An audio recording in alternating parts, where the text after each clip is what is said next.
Hello प्यारे बच्चों, आप सभी का इस प्यारे से चैनल राजपूत मैथ क्लासेस में आपका स्वागत है।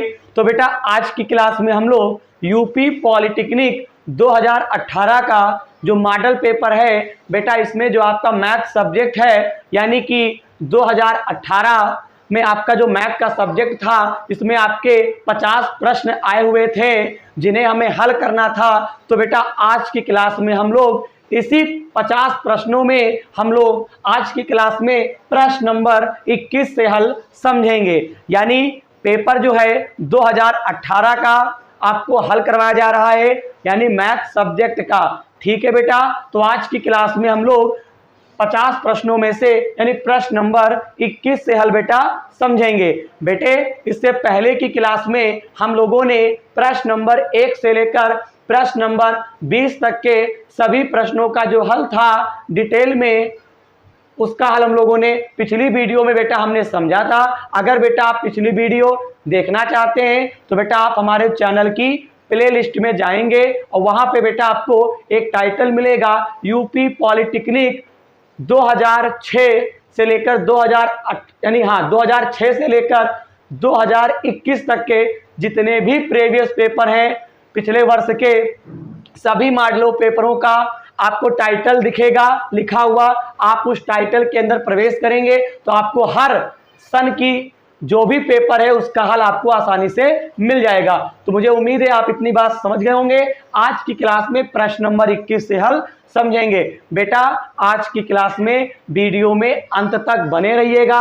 आप हमारे चैनल को सब्सक्राइब और वीडियो को लाइक करना बिल्कुल ना भूलें। तो चलिए बेटा आज की क्लास हम लोग शुरू करते हैं। ठीक है बेटा, चलिए प्रश्न नंबर 21 आपको स्क्रीन पर दिखाई पड़ रहा होगा।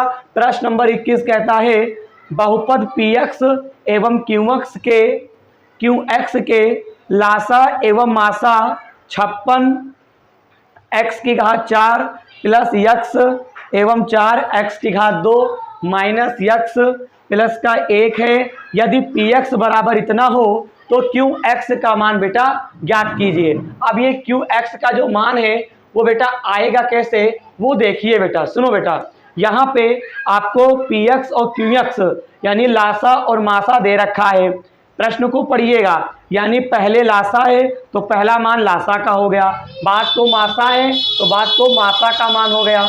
अब सुनिएगा, अब सुनिए बेटा, यहाँ पे हम लोग क्या करेंगे, यहाँ पे लासा दे रखा है तो लासा को बोलते हैं बेटा एलसीएम।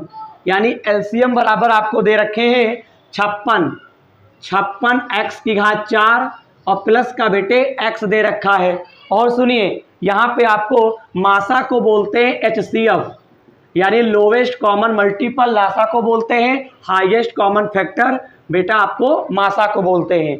मासा यहाँ पे दे रखा है 4 x की घात 2 और फिर बेटा आपको ब्रैकेट में माइनस यक्स प्लस का 1। और सुनिएगा px का मान आपको दे रखे हैं 28 और यहाँ पे आपको दे रखे हैं ब्रैकेट में x की घात कितना है 3 और प्लस का बेटा दे रखे हैं 1।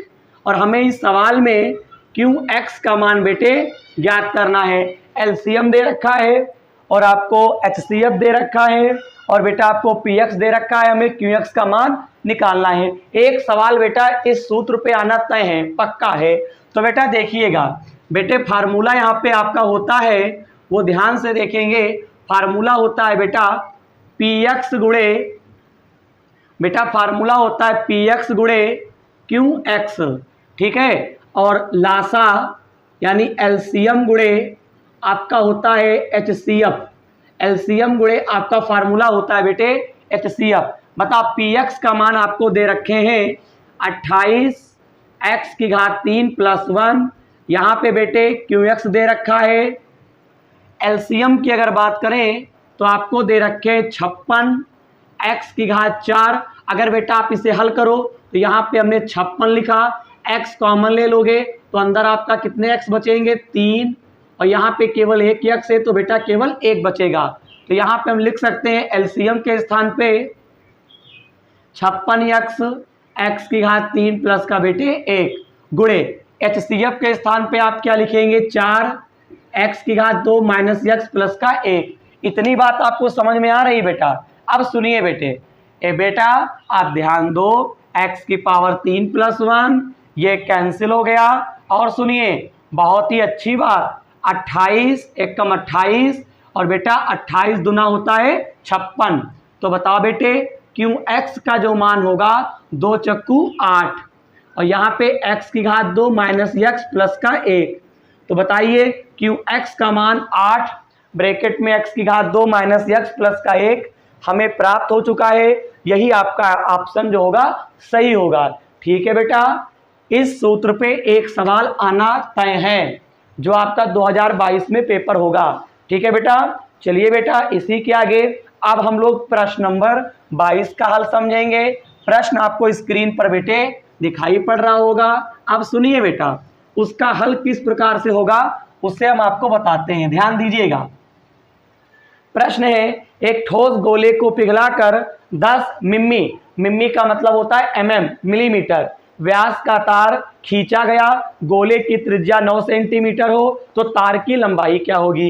बेटा यहाँ पे एक गोला था बेटे, क्या था एक बेटा गोला था। इस बेटे गोले को क्या किया गया, इस गोले को बेटे पिघला दिया गया और बेटे गोले को पिघलाने के बाद बेटा एक लंबा का तार बनाया गया। तो बेटा बताइए तार की जो आकृति होगी वो बेटा बेलन के रूप में होगी कि नहीं होगी। बेटे बेलन के रूप में हो जाएगी। अब सुनिए बेटा यहाँ पे जो तार बनाया गया है उसकी जो त्रिज्या है उसको हम मान लेते हैं स्मॉल आर। तो बेटा स्मॉल आर का जो मान दे रखे हैं वो आपको दे रखे हैं 10 mm। अब सुनिए जब भी mm आएगा आप उसे मीटर में बना लो तो 10 गुणे 10 की घात -3 से गुणा कर दो। बेटा जब भी mm में दिया होगा तो आप 10 की घात -3 से गुणा करेंगे तो ये मीटर में बन जाएगा।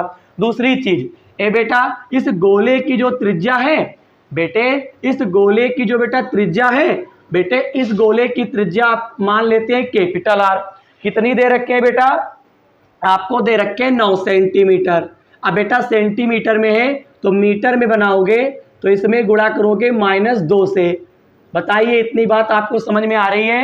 अब बेटा जरा ये बताओ इस आकृति से इस आकृति को बनाया गया है कि नहीं बनाया गया, बताइए। इस गोले से ही आपको तार बनाया है आपने। तो बेटे इस गोले का जो आयतन होगा बेलन के आयतन के बराबर होगा। तो यहाँ पे लिख देते हैं v, आयतन को वॉल्यूम बोलते हैं। तो यहाँ पे हम लिख देंगे v बेलन यानी कि बेलन का आयतन। और यहाँ पे क्या है, यहाँ पे गोला का है तो यहाँ पे आप लिख सकते हैं v और यहाँ पे गोले या गोला लिख देते हैं। v बेलन बेलन का आयतन, v गोला गोले का आयतन, बेलन के आयतन। और बेटा इस क्वेश्चन में हमें लंबाई निकालना है। लंबाई का मतलब है कि तार कितना लंबा बनेगा, यानी इस सवाल में हमें L बराबर क्वेश्चन मार्क है। बेलन के आयतन का फार्मूला πr²h होता है।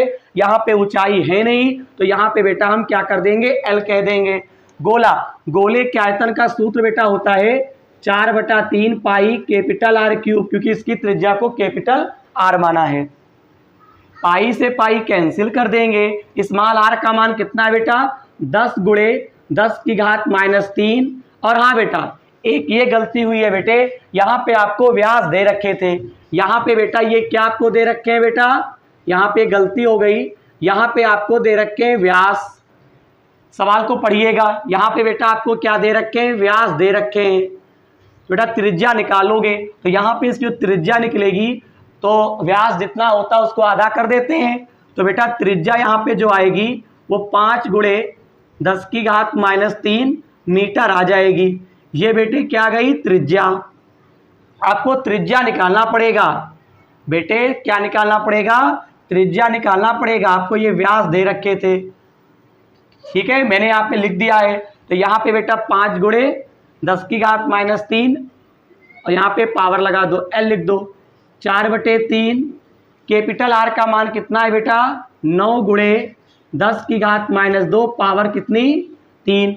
जल्दी जल्दी स्क्रीनशॉट लीजिए, हमारा टारगेट है L निकालने का।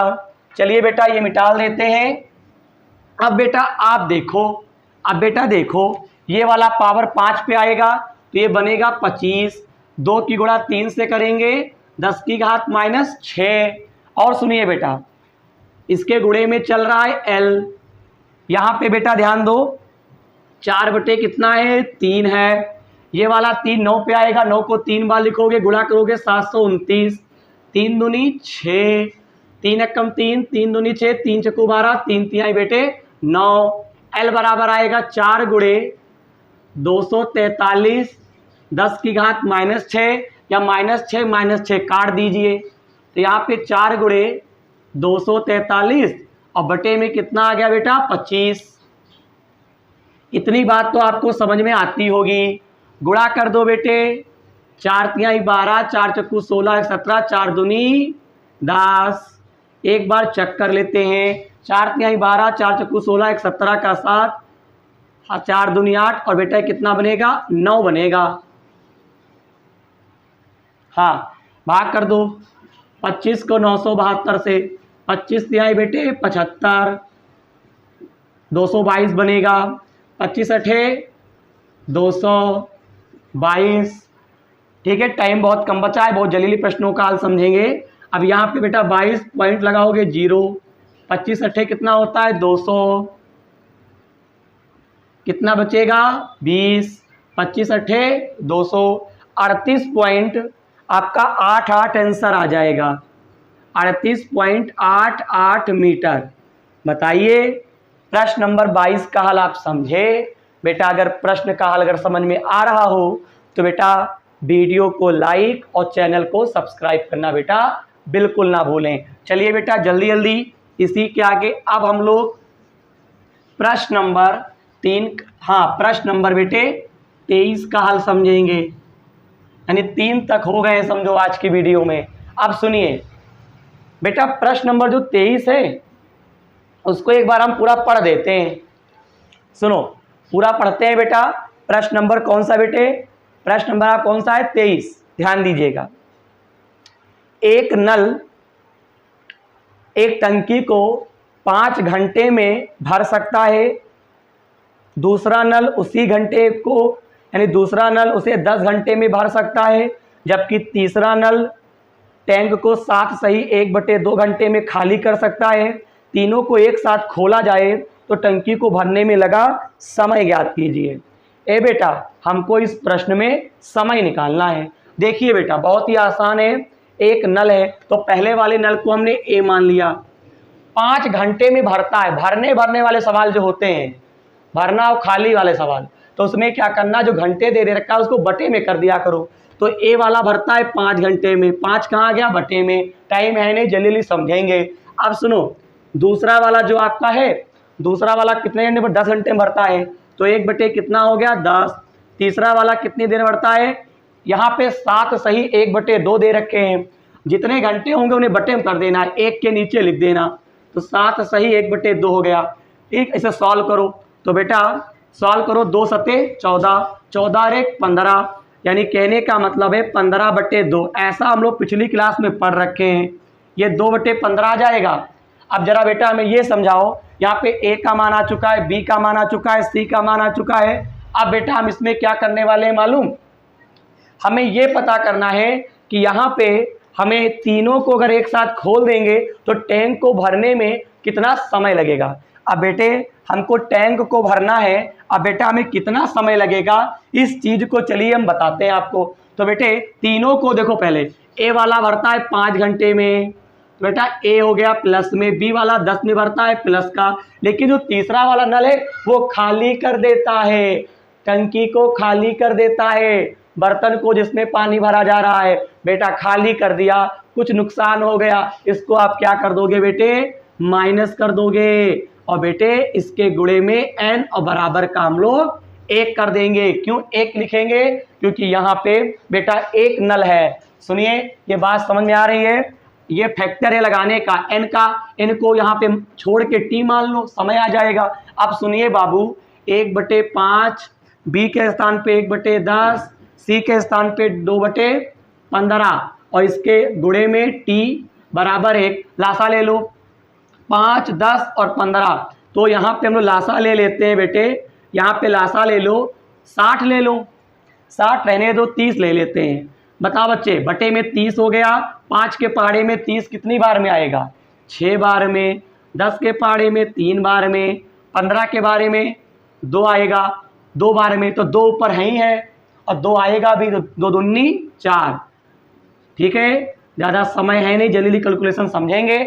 ये इतना आ गया, हम इतना मिटाल देते हैं। स्क्रीनशॉट तो आप ले ही लेते हो। अब बेटे 6 3 9, 9 में से 4 गया 5 बटे में 30 गुणे में टी, 5 एकम 5, 5 छक्का 30, 6 एकम 6।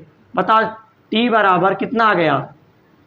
6 घंटे। यानी तीनों को अगर हम एक साथ खोल देंगे तो ये क्या होगा? 6 घंटे में भर देंगे, टैंक को भर देंगे। अब बेटा सवाल नंबर 24 का हल समझेंगे।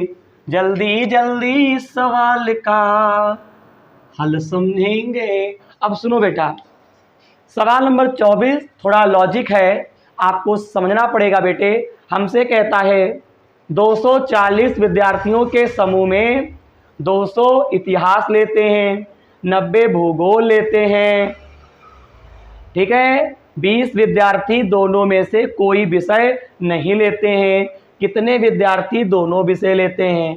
अब बेटा ये बताओ, टोटल टी फार आपका हो गया टोटल विद्यार्थी हैं 240, 60 कट में समझेंगे। और सुनिए 20 विद्यार्थी जो हैं, 20 विद्यार्थी जो हैं बेटा, यानी बेटा 20 विद्यार्थी जो हैं, 20 विद्यार्थी कोई सब्जेक्ट नहीं लेते हैं, कोई विषय नहीं लेते हैं, डायरेक्ट विषय कोई विषय नहीं लेते हैं। थोड़ा साफ साफ लिख दें ना, प्रोफेसर वाली राइटिंग हो जाएगी। कोई विषय नहीं लेते हैं। अब ये बताओ तब आपके कितने बचेंगे? बताइए। यहाँ पे अगर हम बात करते हैं रिमाइंडर यानी शेषफल, यानी शेष आपके कितने बचेंगे? बताइए। शेष तो 240 में से 20 को माइनस करोगे तो आपका कितना हो गया? डायरेक्ट 220 आएगा। बताइए, 240 विद्यार्थी थे, 20 तो कुछ लेते ही नहीं, 220 बचेगा। अब सुनिए एच फार होता है हिस्ट्री, यानी इतिहास लेने वाले कितने बच्चे हैं? इतिहास लेने वाले बेटा हैं, हाँ 200 इतिहास लेते हैं। इतिहास वाले 200 हैं। भूगोल वाले सुनिए, चलिए हिंदी में लिख दे, जान नहीं पाओगे। इतिहास, भूगोल, पृथ्वी गोल। पृथ्वी वाले कितने हैं? भूगोल वाले ये आपके 90 हैं। बताओ इनका अगर टोटल देखा जाए तो ये 290 हो गया। अब जरा हमें ये बताओ, हमें ये पता करना है दोनों विषय वाले, यानी अगर दोनों विषय यानी इतिहास और सुनिए इतिहास और भूगोल, थोड़ा शॉर्टकट में समझाएंगे। इतिहास और भूगोल वाले तो हमारे पास 220 था, इनको टोटली करने पर 290 आएगा।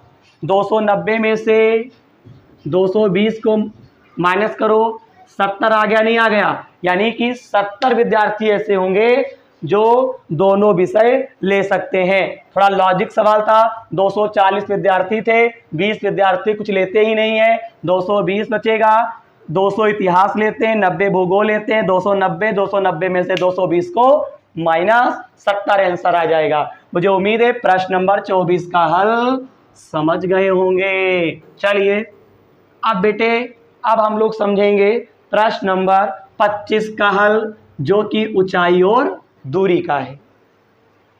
दीवार में स्थित एक ध्वज दंड के सिरे एवं जड़ का 40 मीटर चौड़ी सड़क के दूसरी ओर खड़े एक व्यक्ति द्वारा बनाए गए उन्नयन कोण क्रमशः 60 डिग्री एवं 45 डिग्री है। ध्वज दंड की ऊंचाई बताइए। ध्वज दंड की हमको बेटे इस क्वेश्चन में ऊंचाई निकालना है। सुनिए बेटे, उन्नयन कोण समझते हो? देखिए ज़्यादा एक्सप्लेन नहीं कर पाएंगे, पेपर हल करवा रहे हैं, ठीक है? समझिए, हल समझिए, ऑप्शन को याद रखिए। प्रीवियस पेपर अगर हल कर लिए, पेपर की वाट लग जाएगी, पेपर इसी में से आएगा, इन्हीं सब पेपरों में से, ठीक है बेटे? अब सुनिए बेटा, यानी ये इंपॉर्टेंट क्वेश्चन होते हैं, इन्हीं के बेस पे पेपर में पूछा जाता है। अब सुनिए बेटा, नाम दे दो, ये ए हो गया, ये बी हो गया, ये सी हो गया। अब बताओ यहाँ पे अगर बात करते हैं तो पहला कोण है 60 डिग्री, तो बताइए एंगल बड़ा है ना 60 डिग्री, यहाँ का ज़्यादा है। ये वाला एंगल आपको कितना दे रखे हैं? शायद 45 डिग्री दे रखे हैं, छोटा एंगल है। दूसरी चीज़ चौड़ाई आपको दे रखे 40 मीटर, प्रश्न आपने पढ़ा होगा। दूसरी चीज झंडा, ध्वज, दंड, दंड ध्वज, देखिए झंडा, फ्लैग, यहाँ पे सारे जहां से अच्छा हिंदुस्तान हमारा ये हमारे पास झंडा है। अब सुनिए बेटे, टोटल, यहाँ पे टोटल हम मान लेते हैं बेटा ये H1 है, ये टोटल जो है ये H1 है, ठीक, ये टोटल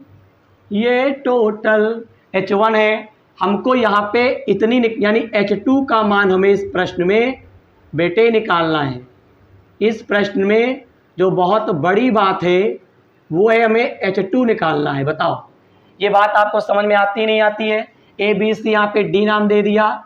इस प्रश्न में ध्वज दंड की हमें ऊंचाई निकालना है, झंडा जो डंडे में लगा है निकालना है, H2 निकालना है। अब सुनो बेटा, यहाँ पे एक काम करते हैं, टोटल H1 है, ये H2 है। अगर हम dB की बात करें तो dB क्या होगा? dB आपका होगा H1 माइनस H2 हो गया।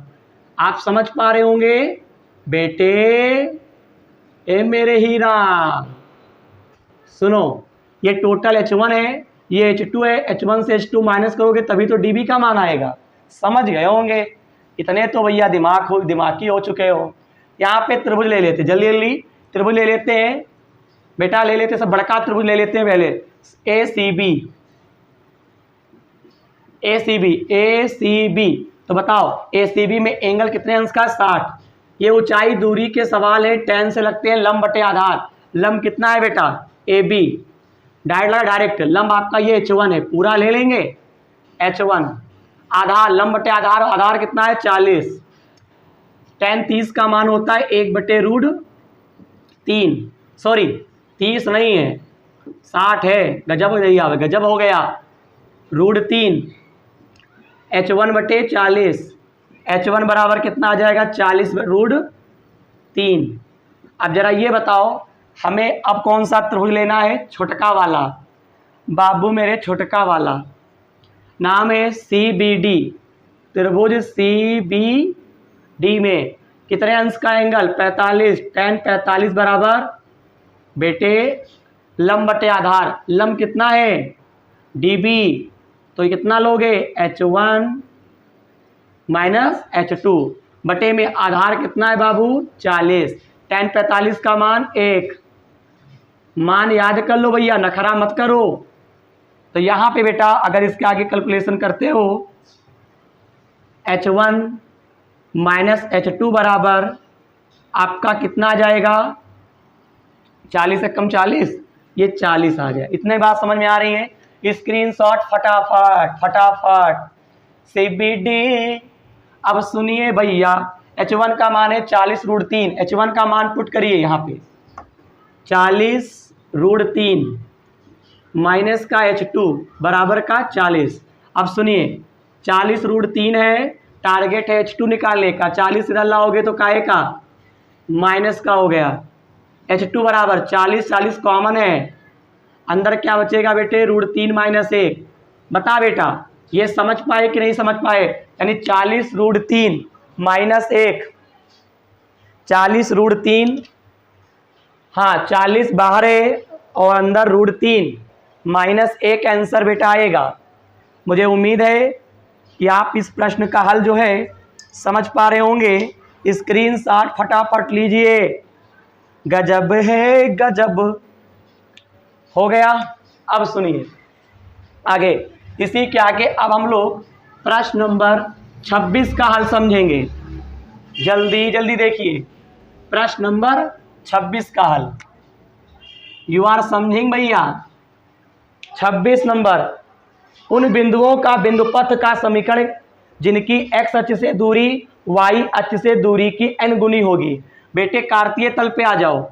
ये हमारे पास x अक्ष है, x डैश है, ये y है बाबू और ये y डैश है।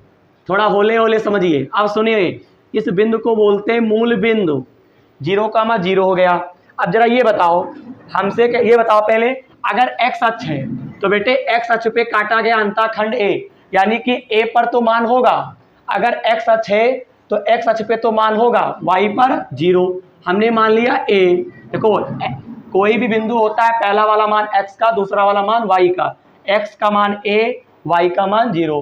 देखो x अक्ष पे तो x का मान होगा, y का मान 0। ऐसा ही बेटा y अक्ष पर भी क्या हो जाएगा, बता बेटे, y अगर अक्ष है तो यहाँ पे बेटे y यहाँ पे x पे 0 और a पर मान होगा। ये आपके 0 कॉमा कितने आ गए, 0 कॉमा a आ गया। बताइए इतनी बात आपको गजब वाली समझ में आ रही नहीं आ रही?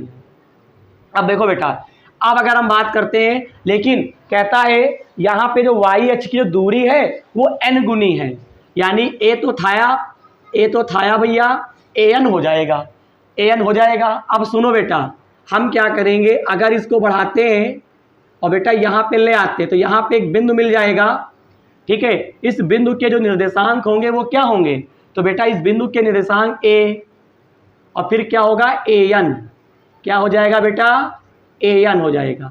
अब ये बताइए, हमें यहाँ पे हमसे कहते थे हमें उन बिंदुओं का बिंदुपथ, यानी कि हमें इसका समीकरण ज्ञात करना है। बेटे इसका समीकरण ज्ञात करना है, नाम है इसको दे देते हैं a, इसको नाम दे देते हैं b। ab का समीकरण निकालना है। देखो ab के चित्र से प्राप्त बिंदु, चित्र से बेटे लिख देते हैं प्राप्त बिंदु। पहला बिंदु है a, 0,0 a, an।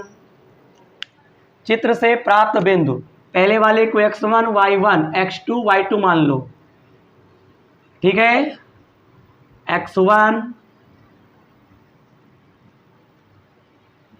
सूत्र होता है y minus y1, y2 minus y1, x2 minus x1, ये आपका फार्मूला होता है। ये क्या होता है, आपका फार्मूला होता है। y माइनस y और y2 minus y1, x2 minus x1 और यहाँ पे x माइनस x1 मान रखो। x1 के स्थान पे बेटे 0, नहीं y तो रहेगा, y1 के स्थान पे 0, y2 का मान an, y1 का मान 0, x2 का मान a, x1 का मान 0, x1 का मान 0। अब बताओ बच्चे, यहाँ पे y बचेगा, बिल्कुल। अब यहाँ पे क्या है, an है, क्या है, an है, और यहाँ पे आपका बच रहा है x, यहाँ पे क्या बच रहा है, x बच रहा है, और इसके बटे में भी आपका a है।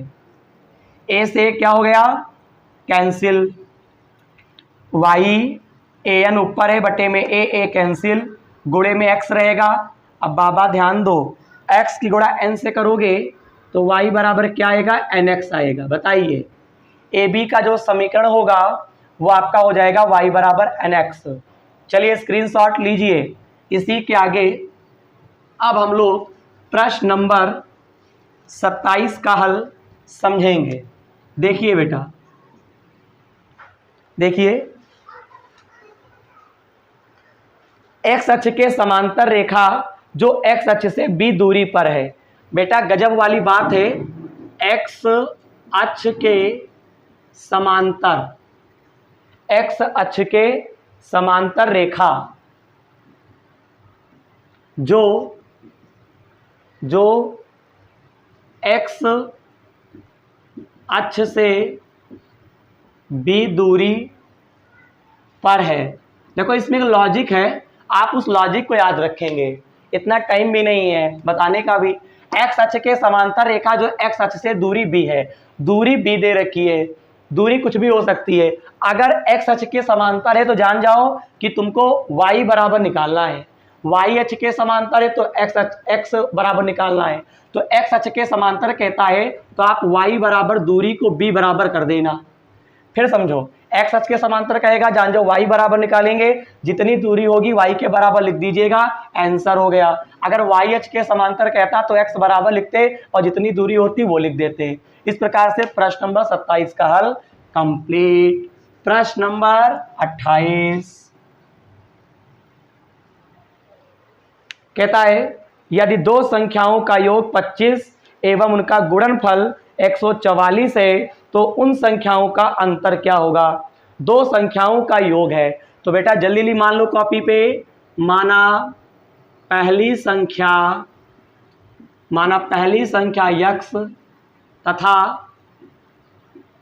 दूसरी, चलिए नीचे तथा दूसरी संख्या y है, ऐसा हमने बेटे मान लिया। अब सुनो, पहली स्टेप है दो संख्याओं का योग, यानी संख्याओं का योग तो x और y के बीच में प्लस का निशान बराबर 25, समीकरण नंबर 1। फिर कहता है गुणनफल, x y बराबर गुणनफल कितना दे रखे हैं 144, समीकरण नंबर 2। अब आप एक काम करो, गणित का एक फार्मूला होता है x माइनस वाई का whole of square x plus y का whole of square minus 4xy, x minus y का whole of square, x plus y के स्थान पे आप क्या लिखेंगे 25, पावर कितनी है 2, पावर कितनी है बेटे 2, और यहाँ पे 4, एक्स वाई के स्थान पे 144, तो x माइनस वाई का होल ऑफ स्क्वायर 25 की घात 2 625, ये 4 चक्कू 16 17, और यहाँ पे 4 एकम 576, घटा दो। जैसे ही घटाते हो बाबू तो कितना बचेगा 49 बचेगा, जोड़ लो, 49 नहीं बचेगा, घटा के देख लो, 576, 15 में से 6 गया 9, 11 में 7 49 आएगा, कितना आएगा 49। अब सुनो, हमें संख्याओं का अंतर निकालना है, तो सुनो ये 49 है तो x माइनस वाई की घात 2, 49 को लिख सकते हैं 7 की घात 2, पावर हट जाएगा, तो x और y यानी पहली और दूसरी संख्या का जो अंतर होगा, अंतर का मतलब माइनस का निशान, तो अंतर आ गया 7। प्रश्न नंबर 28 का हल कंप्लीट हुआ। प्रश्न नंबर 29 का हल अब हम लोग समझेंगे। देखिए बेटा, प्रश्न नंबर 29 की बात करते हैं बेटे।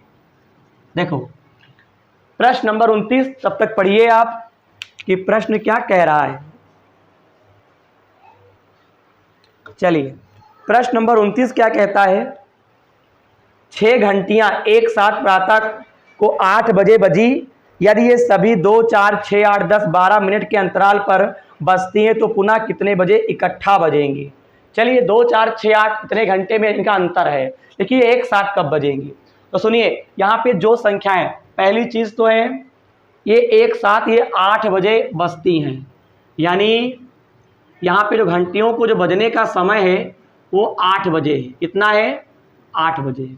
लॉजिक समझिए, यहाँ पे संख्याएं जो दे रखी हैं 2 4 6 8, 2 4 6 8 और 10 12, इन सबको आप काटना चालू कर दीजिए। चलिए हंसियस मत काटना, 2 एक कम 2, अब 2 से काटो, सब 2 से, 2 दूनी 4, 2 तिहाई 6, 2 चक्कू 8, 2 पंचे 10, 2 छन 12। अब देखो 2 से बड़ी संख्या है 3, तो 3 से जो कटेगा उसी को काटोगे। 1 2 में तो एक काम करो, पहले 2 से काटो क्योंकि 2 भी है इसमें मौजूद, तो 1 ऐसे उतारो, 2 एक कम 2, 3 को ऐसे, 2 दूनी 4, 5 को ऐसे, 2 तिहाई 6। अब आप 3 से काटो, 1 उतारेंगे, 3 उतारेंगे, यार अभी भी 2 है यार, बड़ा गजब वाला सवाल है, परेशान करता है बेवजह। 3, तब तक काटो जब तक 1 ना जाए, 1 5 3, आप काटो 3 से, 1 1 उतार लो, 3 एक कम 3, 5 एक कम 3। अब लास्ट ये पूरा पूरा पूरा पूरा पूरा पूरा ये आ जाएगा, ठीक। ये पूरा जब काटोगे ये पूरा 1 आ जाएगा। 2 एक कम 2, 2 दूनी 4, 2 तिहाई 6, 2 8, 2 पंच 12, 2 एक कम 2, 2 दूनी 4, ठीक है, 2 एक कम 2, 1 1 3, 5 3 3, हाँ 2। अब देखो गुणा करो, 2 दूना 4, 2 दूनी 4 दूनी 8, 1 24, 24 पंचे 24, 5 तिहाई 15, दूना 30, दूना 60, 60 दूनी 120 आ गया, 120 मिनट आ गए। ए बेटे 120 क्या आ गए, 120 आपके ये मिनट आ गए। बेटा 120 अगर मिनट हैं तो घंटे कितने हुए? 2 घंटे। 8 बजे बजती थी, 8 बजे 8 में 2 जोड़ दो, यानी बेटे आंसर आपका हो जाएगा 10 बजे। यानी वो सारी घंटियां जो लगी हैं 2, 4, 6, 8, 10, 12 के अंतराल में, वो 10 बजे बचेंगी, 10 बजे बजेंगी। मुझे उम्मीद है कि आप प्रश्न नंबर 29 का हल समझ गए होंगे। चलिए प्रश्न नंबर 30 देखिए। प्रश्न नंबर 30 आपको किस प्रकार से दे रखे हैं, ये भी हम आपको अवगत कराना चाहेंगे। प्रश्न नंबर 30 में थोड़ा दिमागी सवाल है। इसमें दे रखा है x की पावर 5, m की पावर x, और फिर हमसे कहते हैं x बटे m की पावर x बटे m का हमें क्या निकालना है? मान निकालना है। अब सुनो, जिसका मान निकालना हो, इसमें सब सिस्टम से भैया बातें होती हैं। तो एक काम करो, x बटे m का मान निकालना होला, तो यहाँ पे सुनो, ब्रैकेट को हटाओगे तो x की पावर कितना हो गया? x बटे m। यहाँ पर भी नीचे भी m की पावर x बटे m। ये पूरा कहाँ जाएगा? ऊपर। बाबू ये काहे का हो गया? माइनस का। इतना आप लिखा रहने दो, समीकरण नंबर 1 नाम दे दो, ठीक है, या फिर ऐसे रहने दो। अब हम आपको साइड में बताएंगे। आपको प्रश्न में x की पावर m की पावर x दे रखा है, इनके बटे में 1 मान लो, पलट दो, 1 ऊपर गया, x की पावर m, ऐसे यहाँ पर भी हो गया। x की पावर m को ऊपर ले गए, माइनस का, ऊपर ले गए, माइनस का। इतनी बात समझ में आती है? अपनी तरफ से 1 बटे m से दोनों पक्षों में घातों में गुणा कर दो। तो बताओ, m है तो 1 बटे m, सुनो, घात में करनी है गुणा, m गुणे 1 बटे m, यहाँ पर भी 1 बटे m। समझ पा रहे हैं? कुछ नहीं है, m से m कैंसिल, x की पावर -1, और यहाँ पे m की पावर x एक कम x, और बटे में m। इतनी बात आप समझें। अब आपको हम एक गजब वाली बात बता देते हैं, हमें इसका मान निकालना है। अब सुनो, बल लग गया, x की पावर x बटे m पावर में इस पूरे का मान कितना है?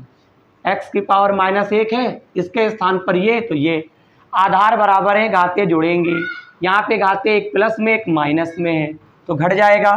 तो आपका जो आंसर होगा ये -1 इसमें ये कहीं हो जाएगा, आधार बराबर है, घाते जुड़ेंगी, x बटा m -1, तो बता बेटे यही आंसर हो जाएगा। यानी ये वाला ऑप्शन आपका सही है, x की पावर x बटे m -1। तो मुझे उम्मीद है कि बेटा आज की क्लास में प्रश्न नंबर 21 से लेकर प्रश्न नंबर 30 तक के सभी गणित के प्रश्नों का हल आपको समझाया गया है। बेटा अगर आप पिछली वीडियो देखना चाहते हैं तो आप हमारी चैनल की प्लेलिस्ट में जाइएगा। UP polytechnic all year paper solution का आपको टाइटल मिलेगा, उसमें आपको हर साल के पेपरों का हल आपको मिल जाएगा। 2006 से लेकर 2021 तक के सभी पेपरों का हल करवाया जा रहा है। बेटा अंत में जाते जाते एक बार फिर कहेंगे, वीडियो में कुछ भी अच्छा लगा हो तो बेटा एक बार हिम्मत से बेटा हमारे चैनल को सब्सक्राइब और वीडियो को बेटा लाइक करना हरगिज़ मत भूलिएगा, क्योंकि बेटा हम मेहनत करते हैं, आप पढ़ाई करते हो, तो बेटा आपका केवल एक सब्सक्राइब चाहिए और कुछ नहीं चाहिए। क्योंकि बेटा वीडियो जब भी बनाई जाती है वो भी बहुत ही मेहनत से बनाई जाती है, ठीक है। बस आपका प्यार मोहब्बत चाहिए, यानी कि आपका केवल एक सब्सक्राइब चाहिए, ठीक है बेटा। तो बेटे मिलते हैं अगली वीडियो में, धन्यवाद।